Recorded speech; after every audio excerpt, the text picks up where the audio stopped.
Bien, estamos en el parágrafo 6 del capítulo primero del humanismo semita de Dussel.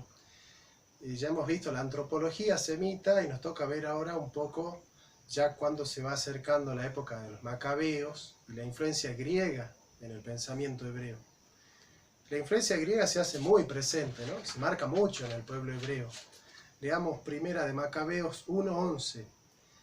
Dicen los judíos de aquella época: vamos, hagamos alianza con las naciones que nos rodean, puesto que desde que nos hemos separado de ellas, muchos males hemos padecido. Es decir, ellos ven que desde que se han aislado de esa globalización helénica que se materializa en el koiné griego como el idioma común de la ecúmene helénica, bueno, ellos quieren abrirse, ¿no? Quieren globalizarse, ¿no? A esa influencia. Surge un sentimiento muy nacionalista por parte de los macabeos, ¿no? Ante esa amenaza, ¿no? En el medio babilónico, en la tradición apocalíptica de Ezequiel y de Isaías, Daniel habla de un despertarse de los que habitan en el país del polvo. Unos serán conducidos a la vida eterna y otros al horror eterno. Daniel 12:2. Fíjense cómo acá muere la persona entera y resucita la persona entera. Acá no hay esta idea de que muere la persona, el cuerpo va a la tierra y el alma sube al cielo. Esa idea, que no era hebrea, tampoco era de los primeros cristianos. Ya vamos a ver cómo eso lo introdujo el catolicismo medieval, introduciendo esquemas griegos. La concepción de alma griega como inmortal hace pensar al católico, por ejemplo, que muere Teresa de Lisieux y va al cielo su alma y desde el cielo nos escucha e intercede por nosotros, por ejemplo, ¿no? Pero si desde el punto de vista hebreo muere la persona entera, no es que hay una parte de la persona que es el alma que va al cielo y que sigue viva, ¿se entiende? Desde un punto de vista antropológico, sin embargo, no existe todavía resurrección de un cuerpo, sino del durmiente entero, es decir, de la totalidad humana, ¿no? Por eso decíamos que la antropología semita es integralista y también monista. La nefesh, que es el alma que está adherida, que es el alma con una cierta materialidad que está adherida al cuerpo, permite continuar la identidad personal, mientras que el ruach infunde una nueva vida, la nueva vida. Mientras que en los libros donde el helenismo se hace presente, y sobre todo en la traducción de los 70, basar es traducido a veces como soma, cuerpo, de ahí viene psicosomático, ¿no? Es somatizar, es manifestar en el cuerpo, y nefesh se traduce como psique, de ahí viene lo psíquico, ¿no? En Alejandría, en torno a los años 100 a 50 a.C., se escribe el libro de la sabiduría. Allí podemos leer: el cuerpo, soma, corruptible, pesa sobre el alma, psiquén, y su mansión terrestre aturde el espíritu, nun, con 1000 pensamientos, sabiduría 9:15. Un Flavio Josefo, un historiador judío de la época de Jesús, llegará a decir: las almas puras subsisten después de la muerte y alcanzan un lugar santísimo en el cielo. Ya Josefo está globalizado, ya está pensando como griego. La escuela farisea de Palestina llevará la doctrina de la resurrección a su pleno acabamiento, sin dejarse orientar por la antropología helénica. Recordemos que en el enjuiciamiento a San Pablo, cuando San Pablo ya es cristiano, hay una disputa entre fariseos y saduceos, porque los saduceos lo defienden un poco a San Pablo, pues San Pablo predica la resurrección de Cristo. Y los saduceos no creían en la resurrección de los muertos, pero los fariseos sí. Entonces, que Pablo predique la resurrección de Cristo, de alguna manera beneficiaba a los fariseos, en cuanto que reafirmaba su doctrina en contra de la doctrina de los saduceos. Eso lo van a ver en Hechos de los Apóstoles, ¿no? Dice segunda de Macabeos 7:9: el rey del mundo resucitará, anastese, a los que han muerto por las leyes, ¿no? A los que han muerto cumpliendo el mandato de la ley divina, ¿no? Ahora, la antropología del Nuevo Testamento es ciertamente uno de los últimos capítulos inventivos del pensamiento hebreo. La tradición de la fe cristiana surge en el corazón mismo de Palestina y aún de Antioquía. Recuerden que en Antioquía se llama por primera vez cristianos a los seguidores de Jesús, ¿no? Un poco burlonamente también, ¿no? Como se le pone burlonamente hebreos por los que cruzan el río como los asaltantes, ¿no? Surge en el corazón de Palestina el cristianismo, pero no del judaísmo alejandrino. Juan y Pablo, por ejemplo, proponen una antropología judía ortodoxa, es decir, fiel a los principios clásicos del judaísmo. Leamos en Juan 3, 6, 8, el Evangelio de Juan. Lo que ha nacido de la sarx, de la carne, es carne, y lo que ha nacido del pneuma, del espíritu, es espíritu. Recordemos que la palabra pneuma significa aire, soplo, al igual que ruach, ¿no? Neuma es la traducción griega de ruach, que es soplo. De hecho, nosotros, por ejemplo, decimos neumático. Neumático es el que está inflado con aire, ¿no? No te asombres que haya dicho, es necesario nacer de arriba. El viento, el neuma, sopla donde quiere, igualmente en aquel que nace del Espíritu. El neuma, ¿no? Juan 3, 6, 8. Juan posee una antropología firme y clara. El verbo se hace carne y no cuerpo.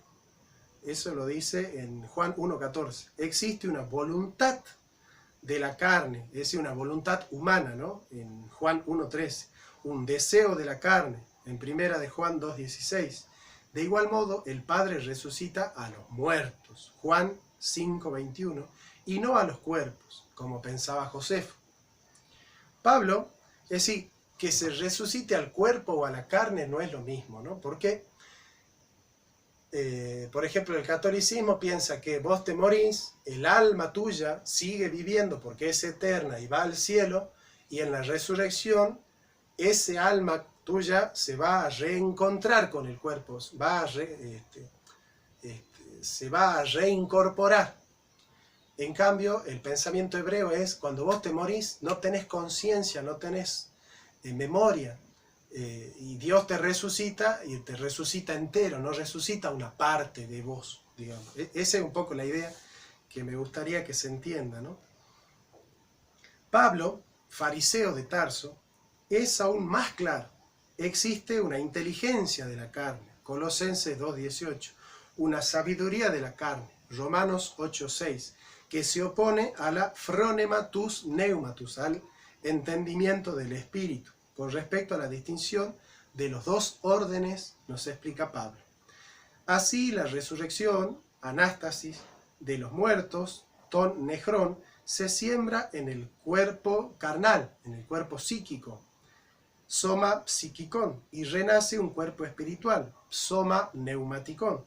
Si existe un cuerpo psíquico o carnal, existe también un cuerpo espiritual.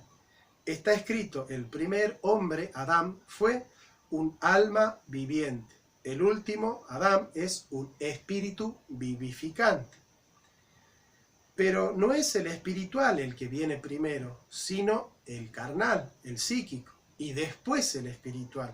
Sí, Adán, el esposo de Eva, era un alma carnal, es un nefesh basar. En cambio, Cristo es sarx neuma, es carne y espíritu. ¿Sí? Cristo es un espíritu hecho carne, Adán es un alma en una carne, digamos, ¿no? El primer hombre fue constituido de la tierra, es el primer Adán. Es terrestre. El segundo Adán, que es Jesucristo, viene del cielo. Yo lo afirmo, hermanos, la carne, sarx, y la sangre, jaima, no pueden heredar el reino de Dios. Primera de Corintios 15, 42, 50. Del 42 al 50. Pablo ha expuesto admirablemente la antropología hebrea en términos griegos, manteniéndose sustancialmente judío. Existen dos órdenes, ¿no?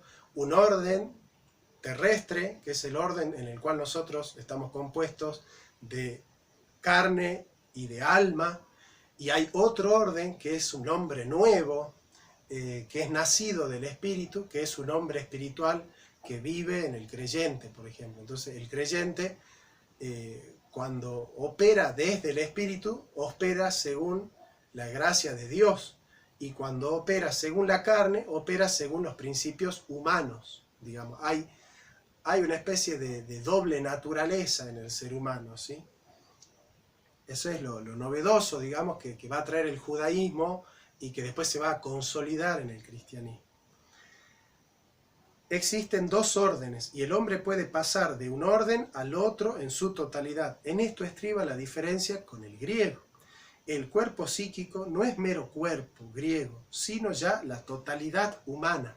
Sí, cuando se habla de sarx, se habla del hombre carnal. El hombre carnal somos todos nosotros. El hombre espiritual es una impostación de una nueva naturaleza espiritual que hace Dios en nosotros, ¿no? Nos da un viento de una nueva vida, ¿no? Y a eso le llama neuma, ¿no? Ruaj. El cuerpo espiritual no es el alma griega, ya dijimos, entonces, sino la totalidad misma asumida por la nueva alianza. Él habla del hombre psíquico, 1 Corintios 2:14, como sinónimo de cuerpo psíquico, y del hombre espiritual, 1 Corintios 2:15, como sinónimo de cuerpo espiritual. Existe una sabiduría humana, antropines, sofías, y en 1 Corintios 2:13, que se sitúa en otro orden de las enseñanzas del Espíritu, y hay una sabiduría espiritual, ¿no? Santiago, el hermano de Jesús, que escribe la carta de Santiago, expone la misma doctrina cuando dice: si tenéis en el corazón un celo amargo y un temperamento de discordia, no os glorifiquéis ni os opongáis a la verdad. Esto no procede de la sabiduría, sofía, que viene de arriba, sino que es terrestre, carnal, epigeios, psíquica, demoníaca. Santiago 3:14. Entonces, si el hombre es carne, el alma no es la parte buena y no contaminada, sino que todo el hombre es carne. Y como todo el hombre es carne y el hombre peca, cuando nosotros pecamos, pecamos todo, con todo nuestro ser. No pecamos solo con el cuerpo, ¿sí? Por ahí en la Edad Media van a surgir los autoflagelantes que van a sostener que lo negativo es el cuerpo. Por lo tanto, ser espiritual es despreciar los placeres de la carne. Entonces se flagelaban, por ejemplo, ¿no? De hecho, Lutero, el padre de la Reforma, dormía en la nieve pensando que sacrificar la carne era grato al espíritu. Para todos ellos, el hombre tiene una estructura indivisible, pero posible de situarse en dos órdenes distintos, ¿no? El terrestre y el celeste. En lo visible terrestre existe la carne, basar, y lo vital, lo psíquico, la nefesh, que está adherida al cuerpo. El hombre primero con su sabiduría terrestre, carnal o psíquica, ¿no? Mientras que en el orden de la participación en la vida divina existe un espíritu, un neuma, un ruaj, participado libremente por un Señor, el Señor, ¿no? Absolutamente trascendente, que constituye al hombre carnal, psíquico, en el orden de la alianza, del reino de Dios, hombre espiritual, el hombre nuevo, ¿no? Efesios 2:15. Segundo Adán, con sabiduría espiritual, con un cuerpo espiritual. Es importante entender entonces que para los hebreos el hombre es tripartito, tiene carne, tiene nefesh, que forma parte, nefesh y basar, son una unidad sustancial, son dos realidades de una misma y única persona. Y por otro lado, el Ruaj es un espíritu que es una nueva naturaleza añadida por Dios para convertirnos en un nuevo hombre, para circuncidarnos y darnos una nueva vida. En los griegos, sarx se va a convertir, basar se va a convertir en sarx, en carne, a veces se traduce como soma, aunque soma y sarx a veces se distinguen. Por ejemplo, Rudolf Bultmann, un teólogo del siglo XX, dice: sarx se utiliza a veces en Pablo como sinónimo de pecado y soma como cuerpo, ¿sí? Es decir, sarx es la parte pecaminosa del cuerpo, digamos, es el deseo pecaminoso del cuerpo. Después, nefesh se va a traducir como psique y ruach se va a traducir como neuma. Psique no es la parte espiritual e inmortal del ser humano, sino ruach. Es el neuma el que viene de Dios y vuelve a Dios. Pero la psique, el alma humana, no vuelve a Dios, sino que muere con el hombre. El alma muere con el hombre. En el pensamiento islámico, que es parte del pensamiento árabe, no surgen nuevos elementos estructurales. Por la alta noción de la unidad divina en el Islam, la dialéctica entre carne y espíritu pierde su significado. El Islam admite entonces una continuidad entre el hombre mortal y el hombre resucitado, sin una transformación, sin una regeneración, que es la que produce Yahvé cuando nos da un ruach, ¿no? un neuma, un espíritu. Dice el Corán 17, 14, 15, ¿no? La Sura 17 dice: a cada hombre le hemos inscrito su destino en el cuello, y el día de la resurrección le mostraremos una libreta que encontrará desenroscada. Leer tu libreta será suficiente en aquel día para establecer tu juicio, ¿no? Fíjense cómo el juicio en el Corán se da por nuestras obras, ¿no? Y por la libreta que es la libreta de nuestros días, ¿no? De nuestra vida, de nuestras obras, que es un poco lo que habla el cristianismo también con el tema del libro de la vida, ¿no? Entonces, parágrafo 9, conclusiones. Decimos que el semitismo, a través de su milenia tradición, supo proponer ininterrumpidamente la unidad de la estructura humana, poseyendo cada vez mayor conciencia de las articulaciones y de las exigencias propias, organizando en todas las cosas del mar Mediterráneo las bases para la difusión del cristianismo y del Islam, ¿no? En las costas del Mediterráneo. Las estructuras metafísicas del pensamiento semita en el plano antropológico se opondrán siempre a la metempsicosis, a la transmigración de las almas en diversos cuerpos, ¿no? Lo que sería hoy la reencarnación o la inmortalidad del alma, ¿no? Que es la teoría un poco católica, ¿no?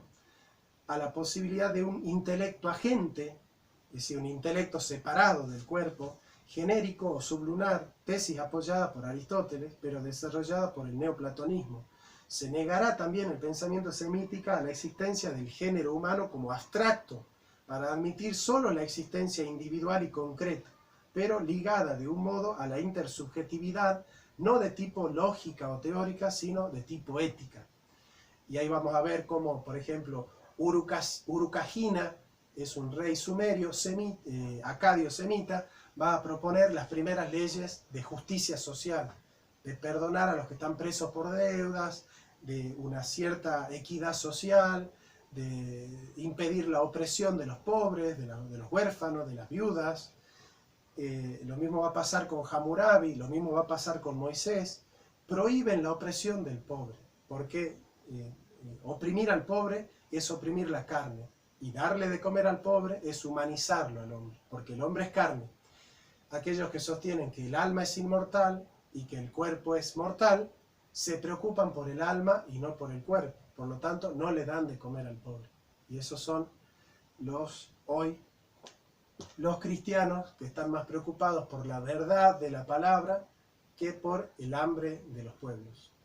Digamos que sería lo justo estar preocupado por la verdad del cristianismo y también por el hambre de los pobres. Porque el hombre es una unidad sustancial de alma, espíritu y cuerpo, ¿no? Y carne. Gracias y nos vemos pronto.